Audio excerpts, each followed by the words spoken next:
So think about this for a second. How on earth do you write a rule book for 1/6 of all the people on the planet? Well, today, we're going to dive into that incredible and, incredibly complex story. The story of how the Indian Constitution was born. This was a document forged in the fires of independence, filled with debate and just profound ambition. All right, just look at this. The task they faced, it was absolutely monumental. I mean, creating a single guiding text for a nation with that much diversity, just coming out of centuries of colonial rule? Wow. And you have to understand, this wasn't just about writing down some laws. No, this was about laying the very foundation for a brand new kind of nation. So here's how we're going to break it all down. First, we'll look at the blueprint, where the idea came from. Then we'll meet the architects who actually built it. After that, we'll get into the marathon draft itself. Then we'll tackle the tough part, a contested creation. And finally, we'll talk about its enduring legacy. All right, Section 1, a nation's blueprint. So, let's set the stage here. The idea of Indians writing their own constitution, well, it wasn't something that just popped up the moment of independence. Not at all. This was a dream that had been nurtured for decades. And you can really see the story unfold on this timeline. What's so fascinating isn't just the dates, it's the momentum. Look at it. The idea grows from a proposal by M. N. Roy back in 34 to the Indian National Congress making it an official demand in 35. And then by 1938, Jawaharlal Nehru is flat out declaring it has to happen without any outside interference. See, this wasn't just a political wish anymore. It became a powerful symbol of India's will to write its own destiny. And that pressure eventually forced the British to finally agree in 1946. Okay, Section 2, assembling the architects.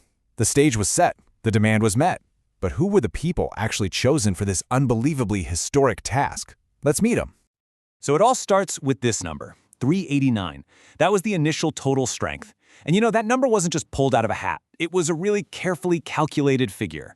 The whole idea was to capture the voice of every single corner of a vast, undivided India, from the bustling cities all the way to the princely kingdoms.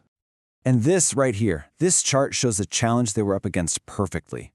You can just see how the power was split. The bigger chunk, 296 seats, that went to British India.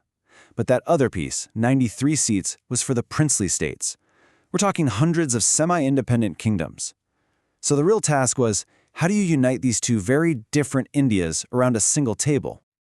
So how were these people actually chosen? This is a really crucial point. This was not a direct election where everyone got to vote. Nope.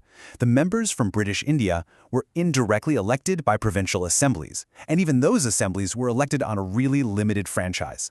And what about the princely states? Well, their representatives were just nominated by their rulers. Now, definitely keep that detail in your back pocket because it becomes a huge point of criticism later on. Now, amidst all this complex political machinery, it's so important to recognize the real pioneers. The assembly actually included 15 women. I know it sounds like a small number, but their very presence and their fight for equal rights in what was a deeply patriarchal society, that was a truly radical and significant step forward.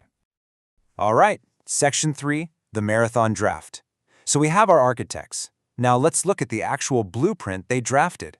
And believe me, this was no quick sketch. This was a full-on intellectual marathon. This timeline really shows what a long and deliberate journey it was. It starts with their first session way back in December 1946. Then comes the huge step of setting up the drafting committee under Dr. Ambedkar in 47, all leading up to the Constitution being formally adopted in 49 and finally coming into force in 1950. Every single one of these stages was just packed with intense work. And the sheer scale of that work, it's kind of hard to even wrap your head around it. Just imagine this. After a draft was finally introduced, it was met with, get this, over 7,600 proposed amendments. Every single clause was scrutinized. They spent 114 full days just debating that draft. This was not a rubber stamp formality. It was a meticulous, absolutely exhaustive process of forging a nation's future. So what was the final tally? All told, it took nearly 3 full years. 2 years, 11 months, and 17 days. Just think about that. That much relentless effort to produce the final document.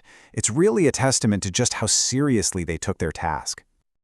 Section 4, a contested creation. Okay, but because the stakes were so incredibly high, this whole historic process came under some really intense scrutiny right from the very beginning. So let's get into it. Let's examine the major criticisms. Okay, criticism number 1, and this is probably the biggest one you hear. The argument is that the Assembly just wasn't truly representative. Why? Because its members weren't directly elected by every adult in the country. Critics said, hey, without a universal adult franchise, it lacks a real popular mandate. Now, the counterargument to that, of course, was the absolute logistical nightmare of trying to hold a nationwide election right in the middle of all the chaos of partition. Next up, a lot of people called it time-consuming. Critics would say it was just inefficient. They'd often point to the American Constitution, which was drafted in just 4 months. But you have to remember, India's framers were trying to legislate for a society that was so much more diverse and complex than 18th century America. They really felt it deserved the time they took. Then there's the third critique, which is all about party dominance. After the partition happened and Pakistan was created, the Muslim League pretty much withdrew from the Assembly. And what that meant was, the Indian National Congress was left as the dominant force. As the expert Granville Austin put it, it basically became a one-party body in an essentially one-party country. Criticism number 4 gets at a really fundamental question. Was it a sovereign body? The argument goes like this. How can a nation be truly sovereign if the very body making its constitution was created by proposals from the British government? Critics pointed out that the Assembly was born from a British plan, and for them, that undermined its legitimacy right from the get-go. And that leads to the 5th point. Domination by Hindus. Some people in Britain, like Lord Viscount Simon, just dismissed the Assembly's composition entirely. He called it a body of Hindus.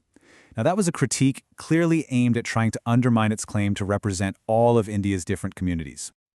And finally, the 6th major criticism. Lawyer and politician dominance. The argument here is about who was actually in the room. The Assembly was jam-packed with lawyers and politicians, and critics say that's the reason the final Constitution ended up being so bulky and full of complicated legal language, which, let's be honest, can make it a real challenge for the average person to understand. So, Section 5, an enduring legacy. You've got this incredible achievement on one hand, and then all these really serious critiques on the other. So how are we supposed to understand its legacy today? Is it maybe a flawed masterpiece? At the very heart of this whole story is a fascinating paradox. Just think about it. You have an assembly whose own sovereignty was being questioned, and it was given the ultimate sovereign task to define the rules for a newly independent India. I mean, this was, in every sense of the word, a grand experiment. And the result of that experiment? It was tangible, and it was absolutely immense. When it was adopted, the Indian Constitution was the lengthiest written constitution in the entire world, a detailed, comprehensive blueprint born from literally thousands of hours of debate. So, was the process flawed? Yes, undeniably. It was born of compromise and all sorts of historical constraints.